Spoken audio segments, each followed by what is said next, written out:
every time I take a few weeks off, as if the world needs my public disappointment to somehow stay on the tracks. But with that said, welcome back to the Philip DeFranco Show. It is Monday, January 11th, 2021, and let's just jump into the news of the day so you can get back to yours. And to start things off, let's jump into some quickie news before we get to the heavy and deep stuff. So first thing up, Bitcoin. If over the last week you got yourself some Bitcoin for the first time, you now understand the word volatility. It can be good times and bad times. For example, if you're one of the people that bought back into Bitcoin back in March when it was just $5,000, or on December 14th-ish where it was just under 20,000, you were ecstatic over the weekend when Bitcoin surpassed $40,000. But if you bought in at that $40,000, you were probably less than ecstatic that today, and this, once again, volatility could be higher or lower. As of recording, it is at $32,500.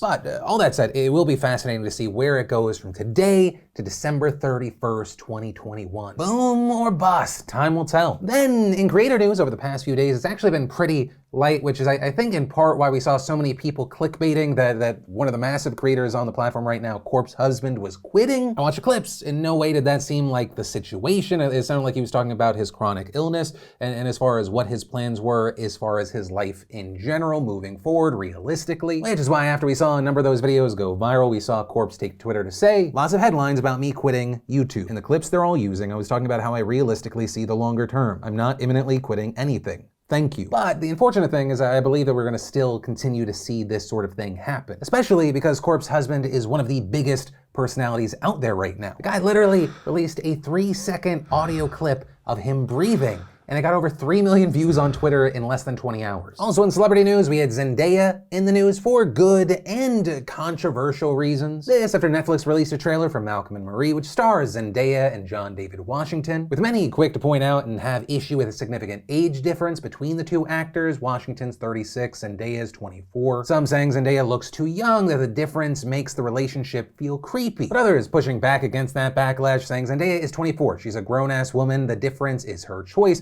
In fact, the role was written for her. She's producing the movie. Also, of note here, for comparison's sake, she's actually older than Margot Robbie was in Wolf of Wall Street and Keira Knightley was in Pride and Prejudice. Right, and they both had older male co-stars in those movies as well. But also, to that point, others have maintained that it's not Zendaya specifically they have issue with, rather Hollywood's tendency to constantly cast couples with young women and older men. Or, as they call it in the industry, the DiCaprio. Then, in a pivot to serious news, we got tragic news from Indonesia, where on Saturday, a Boeing 737-500 crashed into the Java Sea with 62 people on board 4 minutes after leaving Jakarta. Local fishermen reporting that they heard a massive explosion around 2:30 p.m. on Saturday, but initially were unsure what caused the sound. And as of right now, it is officially unclear what caused the crash. It was raining heavily, the visibility was poor, but that also may be solved soon as the search teams managed to find the location of the plane's black boxes on Sunday, with divers working around the clock to retrieve the devices, although initial findings suggest that the plane was intact when it hit the water since the debris was confined to a fairly small area. Then, in COVID news, while many are waiting for President-elect Joe Biden to take office January 20th, where a timer will start because he has promised to give 100 million Americans the COVID-19 vaccine in 100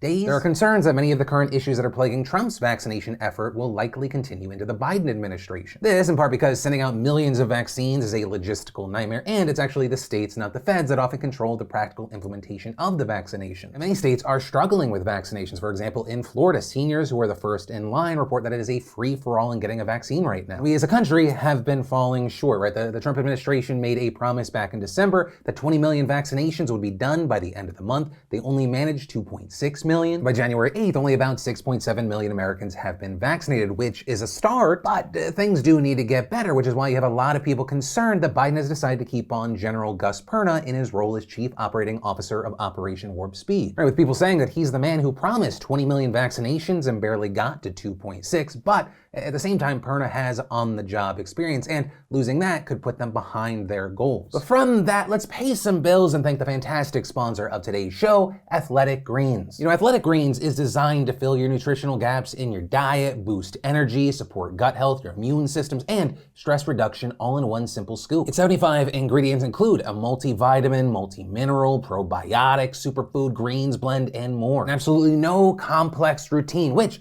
makes it perfect for working professionals, athletes, and busy parents like myself. And Athletic Greens only chooses the most bioavailable forms of each vitamin, mineral, and whole food sourced ingredient. You'd be hard-pressed to find a more nutrient-dense formula on the market. It also mixes well with water, and honestly, it is probably the best tasting greens that I've tried, and it's less than 1 gram of sugar per serving. I think of it as my nutritional insurance for the day, since it's a habit that I can actually stick to. And the best part, they're giving my audience added immune support this winter with a free 1-year supply of vitamin D plus 5 individual travel packs with your purchase. So to make Athletic Greens part of your 2021 health habits, just head on over to athleticgreens.com/DeFranco or click that link down below to get their best offer of all time, available in the United States, Canada, the UK, and Europe. And then let's talk about the aftermath and some of the fallout from last Wednesday. Some have referred to it as the Capitol riot, an unorganized, sloppy coup, but at the end of the day, it's just domestic terrorism. A dangerous and violent mob that went from hearing Donald Trump and others speak to the steps of, outside the doors of, and then inside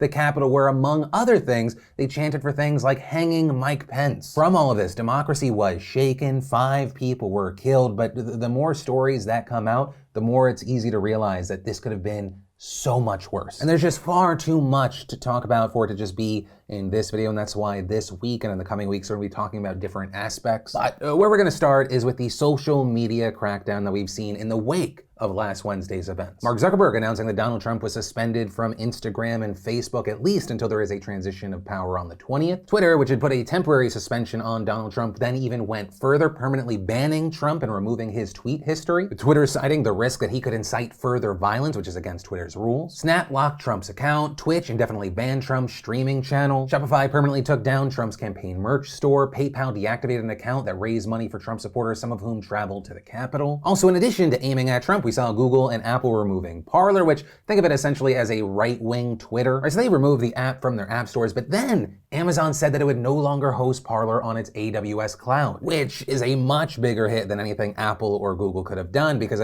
that makes the site essentially unusable. With Amazon saying in an email that they made this decision because of a steady increase in violent content on the platform, including threats to systematically assassinate liberal leaders, liberal activists, BLM leaders, and supporters, and adding, given the unfortunate events that transpired this past week in Washington, D.C., there is serious risk that this type of content will further incite violence. And after receiving this email, Parler CEO said on Saturday, there is the possibility Parler will be unavailable on the internet for up to a week as we rebuild from scratch. Also going on to accuse big tech companies of a coordinated attack to kill competition. And following all of this, we saw a split reaction, with some saying that this is censorship, it is the crackdown on freedom of speech. But also at the same time, many others praising these companies for taking steps to curb speech that has the potential to incite more violence. Though, as of this morning, we've seen Parler suing Amazon, accusing it of violating antitrust laws and breaching its contract, right? And so we'll have to wait to see which way that goes. Also, a quick note here, regardless of if you're for or against these decisions, according to multiple legal experts, Twitter deciding not to participate in disseminating someone else's message, it does not violate the First Amendment. Or the First Amendment protects us all from government censorship, and Twitter and Facebook are not part of the government. And regarding Trump specifically, he still has a number of government platforms that he's able to utilize at any time. But also, I do want to point out, and this is not going to be received by everyone because it feels like nuance is dead, that is also not to say that these companies' massive power and how much we rely on social media, that it does not raise questions and concerns. The power that these companies have over an overwhelming number of people is incredibly disproportionate. Are you talking about select groups of non-elected individuals in the thousands, and if you combine these companies, hundreds of thousands, that make decisions and provide paths and block certain roads for billions of people. Then let's talk about how there are 9 more days until Donald Trump leaves office, but you also have lawmakers on both sides debating ways to make this happen sooner. Just this morning, we saw House Democrats introducing an article of impeachment charging Trump with incitement of insurrection, also rolling out a resolution calling on Mike Pence to invoke the 25th Amendment, effectively declaring Trump unfit for office and installing Pence as the president for the remaining days in office. But there we saw House Republicans blocking the first attempt to pass the resolution, meaning the Democrats will have to bring it to a full House vote tomorrow. And following that, once passed, Nancy Pelosi has said that Pence will have 24 hours to act before Democrats take matters into their own hands and move the impeachment article to the floor for a vote. Though there have been contradictory reports as to whether Pence would take this route or not. Last week it was reported that he was opposed to invoking the 25th, but then, just this weekend, it was also reported that he had not ruled it out. But also, of note, let's say this moves forward. In addition, to Pence, you'd also need a majority of Trump's cabinet to also agree to deploy the 25th Amendment. And while yes, there have been reports of discussions among cabinet members, it is unclear if a majority supports this, especially now that Education Secretary Betsy DeVos and Transportation Secretary Elaine Chao have now resigned, effectively removing themselves from that decision, which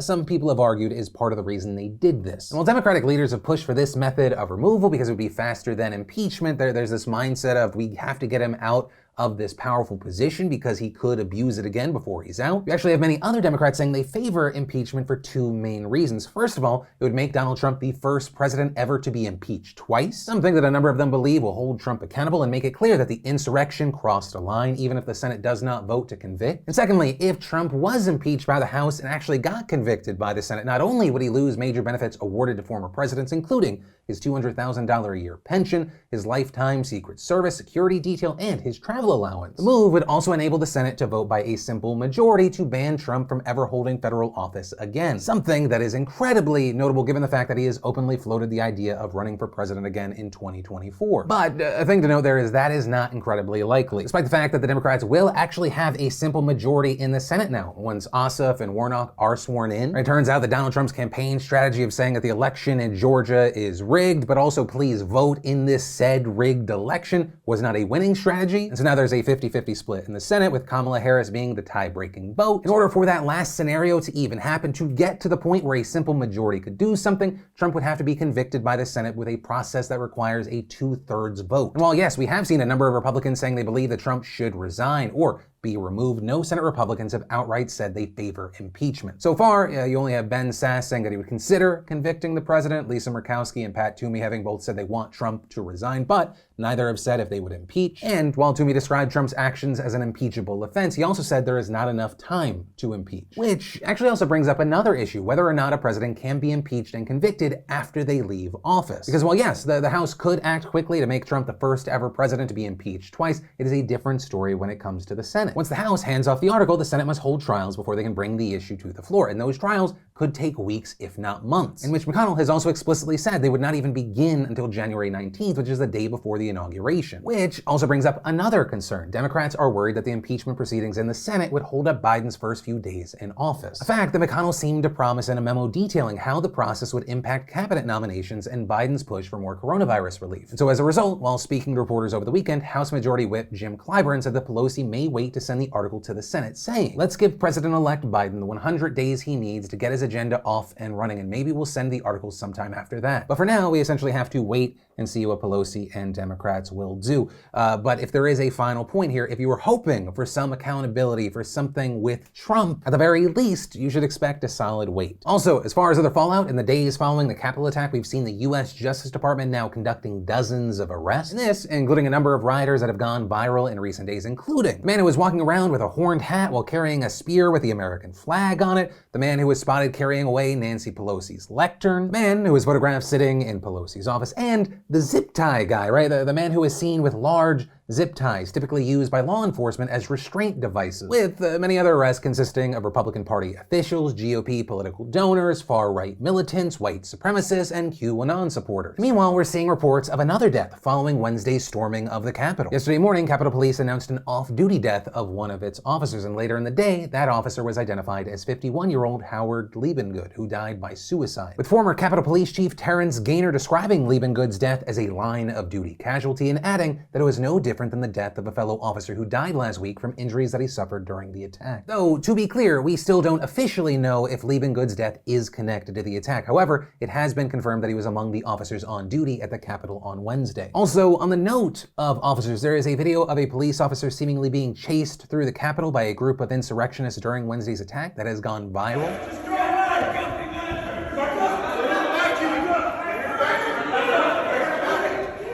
Second floor!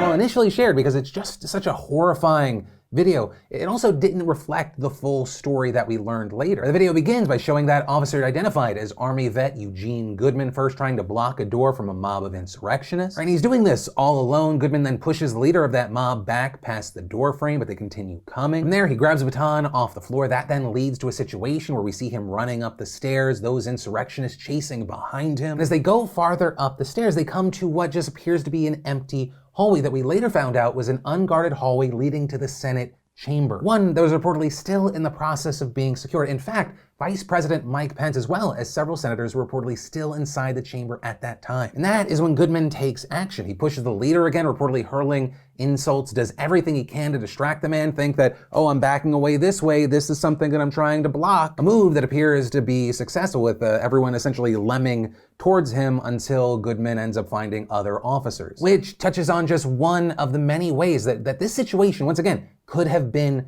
so much worse. It's also why we're seeing an overwhelming amount of love and praise sent Goodman's way from everyday people as well as politicians. Representative Bill Pascrell saying that he saved the lives of those inside. God bless him for his courage. Also, of note there, the leader of that mob has now been identified as Doug Jensen, and he's since been arrested on 5 federal charges. And overall, we should expect more arrests, especially as more footage comes out over the weekend in a video that's now gone viral that I'm not going to show you because it is truly troubling. You see a mob of Trump supporters dragging a Capitol Police officer down the stairs. This mob is stomping on him, they're beating on him. You see a guy who appears to be hitting him with a pole that has an American flag on it, all while chanting USA. And as time goes on, more and more people have been getting identified. Some being identified by family and friends, some just regular internet sleuthing. A lot of people have also essentially been telling on themselves. So many people that were a part of this sharing content to social media, which, by the way, if you are one of these people and you're like, the one good thing about Parler going down is maybe no one will see the evidence. According to reports, Parler posts, some with GPS data, have been archived by an independent researcher. And that, my friends, is where I'm going to end today's show. Although, final note today, once we get through this comeback week, which are always the hardest weeks just because there's so much and it's such a mess, next week I want to take some time to talk about some of the differences this year, different tweaks, different changes, including a newsletter, the daily newsletter that I'm looking at launching and I'm very, very excited about. So click the bell, turn on the notifications, we'll talk about it then. But until then, my name is Philip DeFranco, and this has been News That Matters for people that care. I'll see you tomorrow.